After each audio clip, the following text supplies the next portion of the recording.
On the Track is a web TV show about cryptozoology, natural history, green issues and whatever else the team feel like making up as they go along.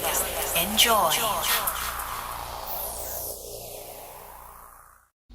And now, ladies and gentlemen, here we have something else which will be completely meaningless to anybody born after 1970.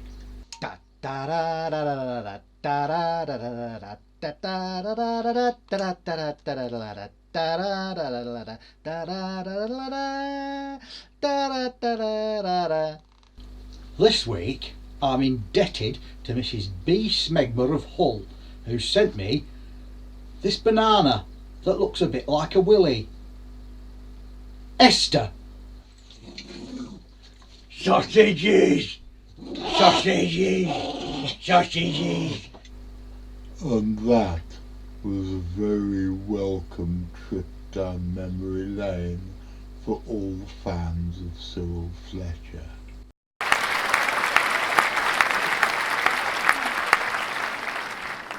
I really like the old credits.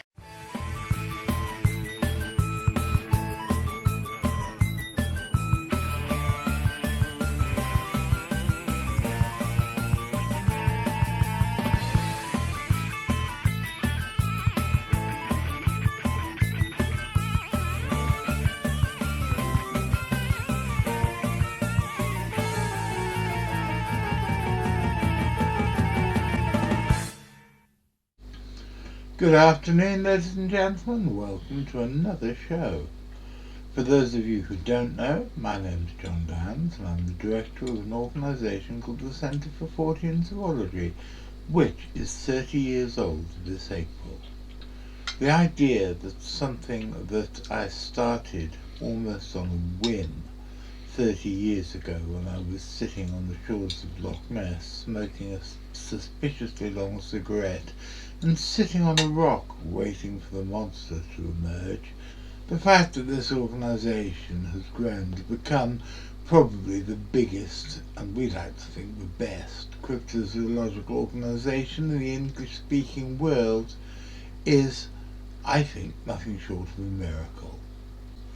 Every Saturday afternoon I bring my friends and colleagues from the CFZ, people like Richard Freeman, Carl Marshall, V. McQuinnan and Louis, the producer, on to just do what they do. And it's a mixture of hard science, weird shit and surreality, because we all find the world to be a very peculiar place, and I think that the more surreality, the more that we can impose our sense of humour and peculiar worldview on the world as general, I think is a jolly good thing. Now, on with the show. As I think you probably know by now, my old friend, colleague and partner in crime, Richard Freeman, is staying with us this weekend. And so, we did what we always do and got into conversations about things of mutual interest, and we started talking about the cinema, more specifically Fortean and cryptozoological cinema. Our conversation did, as they usually do, ramble on for a while, and Richard suggested it might be quite a good idea to replicate some of it for this episode of On the Track. Now, we've also decided to bring in my old friend V. McQuinnan, who quite often appears on this show. You're not going to be able to see his face as he's talking, but you will see a picture of him shoved in the middle between me and Richard, and that is going to have to do.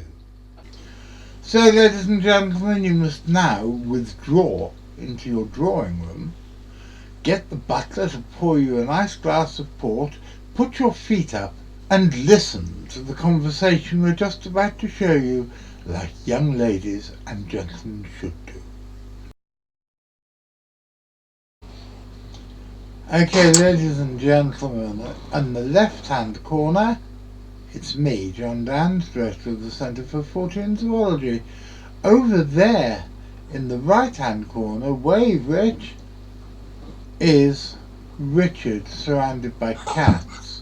He should be sitting up and behaving like a professional broadcaster, but instead he's underneath Karina's old blanket, cuddling the cat. And the dog's under the blanket as well. The dog is under the blanket, and so he has got Archibald Archimandrite Downs, and he has got Captain Peanut Phenobilax the Magnificent Downs, both cuddling him. And you can see Squeaky Biscuit in the other side of the sofa. So a very cosy domestic scene, and there in the middle, we haven't got him moving because I couldn't work out how to do it. We have my old friend V. McCrinnan. Say hello to the boys and girls, V. Hello. Okay, Richard. Richard's not asleep, he's cuddling a cat and doesn't want to disturb him, so he's lying back like a beached grampus. So, Fortean and cryptozoological films, more specifically the way that they portray mystery animals, cryptids, monsters, rather than the way that they are usually depicted in a folklore and eyewitness accounts. I think I would like to start off with, because my old friend Mark Rains gave me this book for Christmas, How to Keep a Werewolf, and it's great fun. And it adds to the things that I already know about werewolves from one of my favourite movies. It's called The Beast Must Die. And I love that film, and Richard hates it. I hate it because it's so poorly made. The werewolves are transparently long-haired Alsatians. They couldn't even be bothered to get proper wolves to make it. The actual premise of it isn't bad, but it's just terribly, terribly executed. Yeah, but it's the only blaxploitation werewolf movie I know. Are there any more blaxploitation werewolf films? I know there's Blackula and Blackenstein, which were both absolutely terrible. And there's also the sequel Scream, Blackula Scream. Werewolves aren't really cryptids anyway. No, once again, this is actually what we're talking about, the malaise which infects contemporary cryptozoology. All sorts of things that people go hunting for aren't. So what is the definition that you're working with? Because as I understood it, wasn't it Ivan Sanderson who coined the phrase cryptozoology? And did he? I thought it was Willie Lay. No, it was Sanderson and Huygelmans, not Willie Lay. Anyway, so if he did, then, and he seemed to accept that there were these sort of upright wolf phenomena going on around the world. He seemed to accept that as a sort of cryptic thing. So how come you guys won't accept that? No, he didn't. Nobody.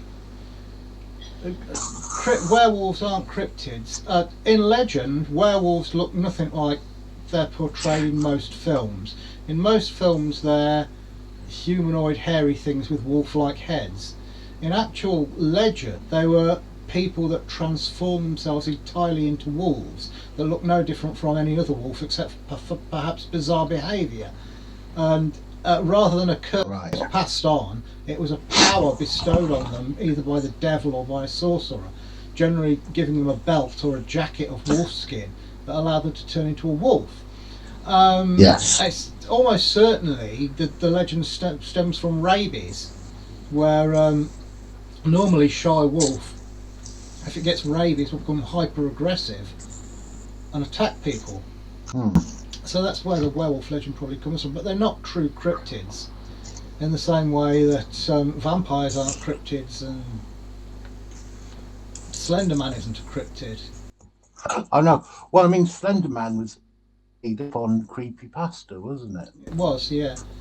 But if we're getting to what you might define as cryptids in films, the earliest monster movies, Willis O'Brien did one called The Dinosaur and the Missing Link, which was an early experiment in stop motion animation with a Australopithecine type creature and a sauropod dinosaur.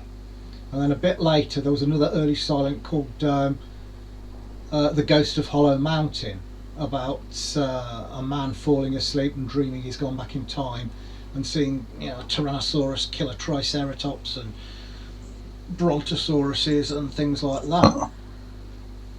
But if you're looking at specific cryptids, some have done better than others in films, because there's a hell of a lot of films about Bigfoot, but there's not a lot of films about, say, the Tasmanian Wolf or about sea serpents.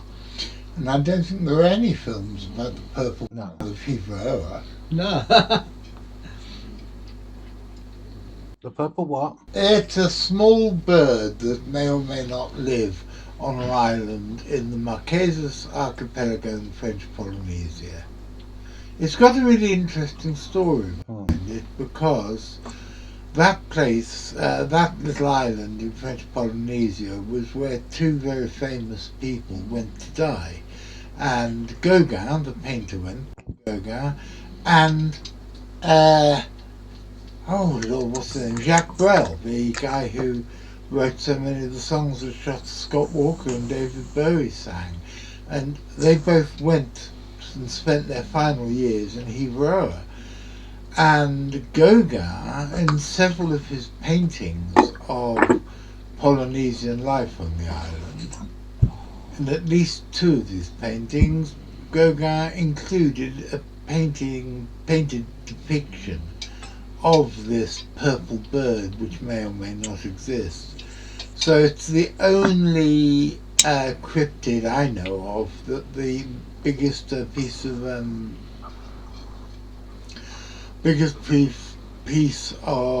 evidence for its existence is actually a painting by a world famous painter.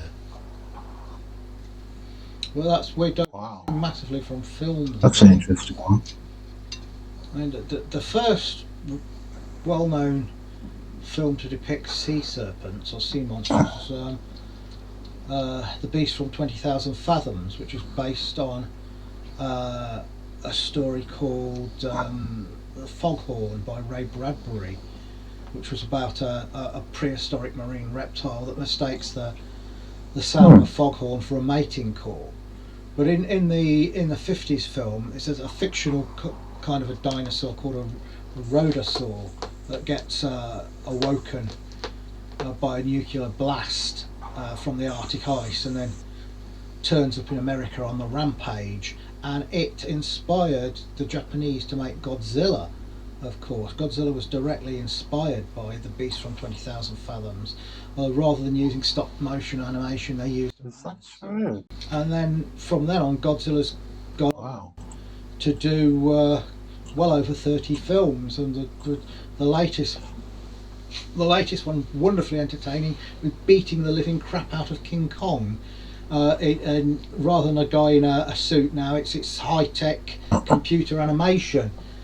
But there's been several series of Godzilla movies in Japan of varying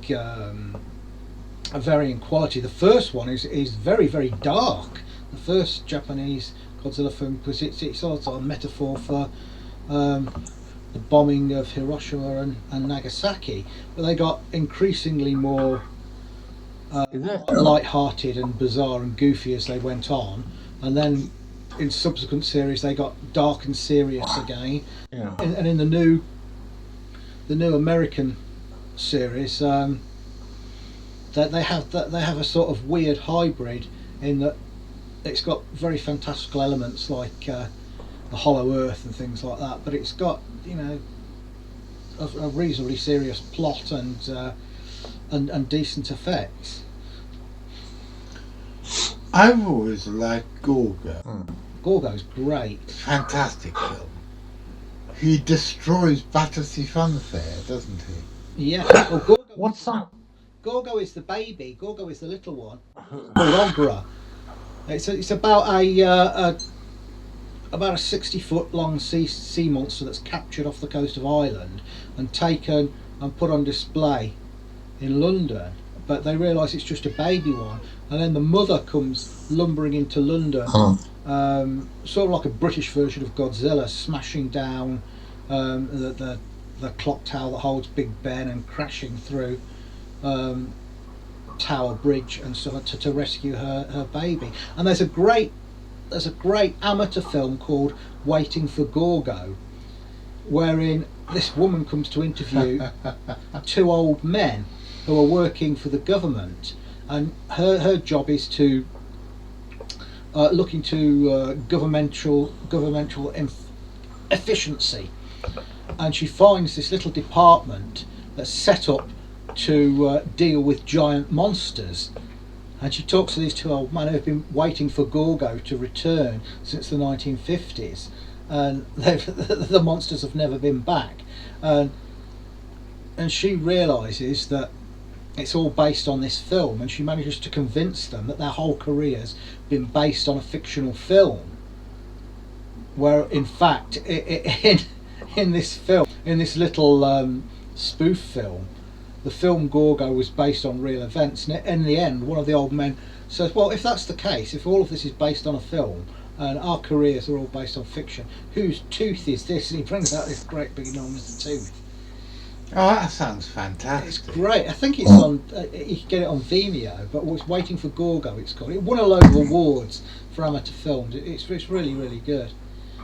And because one cannot cram a quart into a pint pot, this is the end of our discussion about films on Fortean and cryptozoological subjects for this episode. Why have we stopped now, and why am I talking about pint pots? Because although I only meant to film about 15 minutes of us chatting, we ended up filming nearly 3 times that. So we will be returning to Richard's, mine and V's conversation in a future episode. Just wait and see, boys and girls, because everything comes to those who wait. I always like it when people react and add ideas to the stories that we do. And on this occasion, it's our old friend Mark Rains, who's a much valued member of the CFZ community, who watched the show we did about the crocodile that turned up under the floorboards of a Welsh school, and he has come up with a hypothesis which is both cogent and rather appealing. As anybody who saw the show will remember, I was confused by the local legends that the crocodile had been brought back as a trophy by somebody away during World War I. The problem being that, as far as I'm aware, no Welsh soldiers, or sailors for that matter, or airmen were stationed in any of the places, any of the theatres of war where there were Indo-Pacific crocodiles as well as Germans to fight. The only place that fills that criterion is the parts of South Pacific which are bordering on to New Guinea, and which were, for a short time at least, a German overseas possession. And there was a war going on there, but the Allied soldiers were almost entirely from Australia and New Zealand, and bizarrely, considering the fact that they were friends with the Germans only a couple of decades later, Japan, who was were part of the Allies in the First War. And I had no idea how we could find any truth behind that. But, and here is a big, big but, and yes, I know anybody, well, Louie and Lee, listening to this will just giggle childishly because I said big but. But, again, another big but. Mark has come up with a very cogent explanation. What if the legendary soldier wasn't a soldier at all? What if he was in the merchant navy, which did travel all over the world, including places where saltwater crocodiles are quite well easily to be found, because an awful lot of these places were, up until the middle of the last century, in the British Empire. And it is very likely that the crocodile could have been brought back, as the legend goes, as a trophy, and brought back and donated to the Welsh school. But why was it hidden under the floorboards? Well, Mark has got an idea for that as well, which I think is massively funny and again is perfectly cogent, but I think it is one that I should put up first. Without prejudice! We are not making any claims for this! But what if the semi-legendary First World War merchant seamen actually nicked the crocodile in the first place, and they hid it under the school floorboards when the management of the school found this out, because they didn't want to get busted, and also so that they could stick the finger up at the man. Well, Mark, I think it's a very, very nice pair of hypotheses. I think the first one's probably more likely than the second. But once again, I'm not just proud that people come back to us with these stories, but I want to put out a challenge to any of you who are living in Wales or who have relatives living in Wales, particularly this part of Wales. See if you can do a bit of digging through local history and find out more about this guy. Find out who he actually was and where, or rather from whence, he obtained this amazing Welsh crocodile. So, watch this space, boys and girls. Watch this space. If you want to support us and help us make more content like these, please press like, subscribe, follow our Facebook page and check out our Patreon. And as the ghost of Joe Strummer, who's an ever more regular visitor to my little studio, wants me to remind If you want to support always us press the and help us make notification more bell. content like these, Otherwise you won't be please told there's a new show. press like, subscribe, follow our Facebook page and check out our Patreon. And as the ghost of Joe Strummer, who's an ever more regular visitor to my little studio, wants me to remind you, always press the notification bell. Otherwise you won't be told when there's a new show to watch. And that would be an awful pity, wouldn't it? Well, ladies and gentlemen, here we are at the end of another show. I hope you enjoyed it.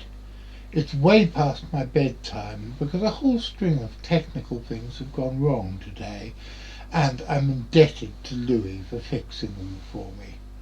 What makes it all worse is I had to go to hospital this afternoon, and guess what? I've managed to damage my right foot again. I don't do it on purpose, you know. I don't do it just in order to bankrupt the National Health Service. Honest. But anyway, I'm back.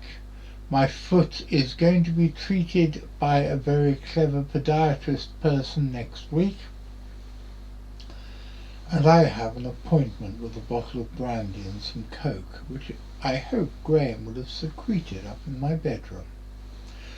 So, Thank you very much to everybody who helped, and in this issue I particularly mean Richard Freeman, V. McQuinnan, Louis and Graham, all of whom did stuff that honestly I wouldn't have been able to function without. On top of all that, I want to say a big thank you to Miss Maxine and to Miss Sarah, both of whom are invaluable and wonderful people. And I want to give my love to all of you. Oh yes, a big thank you to Gwyn. I suppose I should call her Miss Guinevere, I think. Yes, to Miss Guinevere, who not only has done some magnificent things with the Odette Chernin project, which we're going to bring you a special show on very soon, but when she came up to see me yesterday with her delightful mother and even more delightful little boy, who got very shy but actually got as far as trying to climb on my leg before he got shy and ran away, she brought me 4 tubs of homemade vegan cottage pie, and God, it tastes good. So many thanks to you, my darling. And to the rest of you, guess what? Although the show's over, we'll be back in 7 days' time. It's Saturday afternoon now. Next Saturday afternoon we'll be back with another show. And if you can't wait that long, next Wednesday at 5 o'clock will be another episode of On the Track Extra. I know that because I've already edited that one. So there's lots of jollity coming up, plus there'll be some more exceedingly silly shorts. And I don't mean the sort that one wears to the beach, I mean the sort that means it's a YouTube video what is less than a minute in length. And I'm quite enjoying doing those at the moment. And so, somewhere along the line, you're going to be watching this show again, and I'm going to be presenting this show again. And so, until then, be seeing you.